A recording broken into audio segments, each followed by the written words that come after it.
Izay ny zavanisy tetsy amin'ny vato tamin'ny omaly somary navarina kely ihany aloha le fitandronan'ny filaminana satria dia tsy voafeh le olona atao anatin'ny fiantanam-po ohatran'ny somary tsy de neritreretina loatra ve izay hoe amaron'ny olona izay ka hany ka tsy tafiditra tao anatin'ilay fiarabe tokony ahitan'ny rehetra azy ny bary an'ny Madagasikara tamin'ny tolakandro iny ka mety niteraka fahasirenana ho an'ireo tonga teny vato sasatsasany teo ihany koa ny fifanosehana nanamorany arabe soa aloha fa tsy nisy ny any anafoy nandritra izay fitsenanany bary zay maro no lesoka tokony azo renina amin'ny manaraka satria dia maro ny famorim-bahoaka amin'ny lafin'ny fanatanjahanteny eto Madagasikara indrindra raha ny bary no resana satria andray any Mozambika indray tsika amin'ny tranona atsoatsy ka dia dian'izao de fa tokony iombana sahady amin'izay fifehezana ny filaminana izay isika satria dia efa tafiditra teraka ao anatin'ny fitiavan'ny malagasy ny baolina kitra ny fitiavana ny ekipa pireneny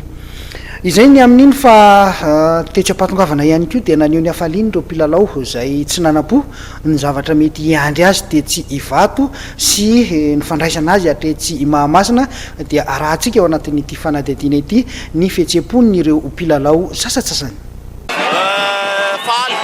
Faly tena valy ary mitombo hatrany ny afaliana satria tsara ny dingana natao tany amin'ny kanina mokoa mbola miara mirona aminay hatrany ny baolina kitra resa sy miampy an'izao fitsenanana izao tena faly zay fa tsy mahatsapa tena irery miaraka avoaka malagasy. Maravoravo aloha tena misambany nahita zavatra ohatran'izao le eto Madagasikara tena misaotra mivahoaka be be zay tonga tsenanay eto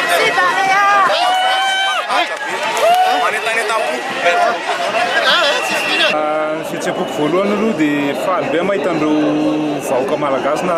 eto an-toerana na tany Egypte no anatrano farany zareo nanao maximum zareo dia voilà mahafaly be mahita gasy ravoravo sy faly ohatr'izao. Là-bas c'était bien, mais on les a pas vus encore dehors, donc on attend de voir comment ça. Ma réaction, ça fait plaisir parce que l'accueil est vraiment chaleureux. Voilà, on a tout donné. On sait que le dernier match n'a pas été facile, mais voilà, depuis le début de la compétition, on a été tous soudés, on a essayé de faire le maximum pour le peuple et voilà, ils nous remercient aujourd'hui et je pense que c'est le plus important pour nous. Simplement merci de nous avoir supportés, merci de nous avoir encouragés et même en Égypte on savait qu'ils étaient tous derrière nous et ça nous a donné beaucoup de force aussi pour tous ces matchs, donc voilà, tout simplement merci. Satria ihany hoe ny tsy hoe izay variana no amin'izao qualification nataona izao fa ny fitiavantsika ny tanindrazana no nirasantsika nanome hery anay bebe kokoa tamin'ny kanina izay nataona iny ka ny fitsaorana lehibe no tolotsay ho anay nareo betsaka dia miara-mifety amin'izay Isan'ny tafiditra tao anatin'ilay ekipa ty Afrika ianao manao ahoana ny fahitanao an'izay? Ny fahitako azy aloha tamin'izao vao nahita azy tsy nino aloha zaho voalohany fa ny zava-bita nasionay dia mety mérité ihany raha ohatsy mbo misy gasy ao anatin'ny ekipa type mondial dia voalohany koa moa izy amin'ny firenena dia ohatrany nabandy namako ary nanao félicitation anay dia mba rery amin'ny Madagasikara zany izy. Fanantenanao no avy barea amin'ny lalany rehetra ho anina amin'izao?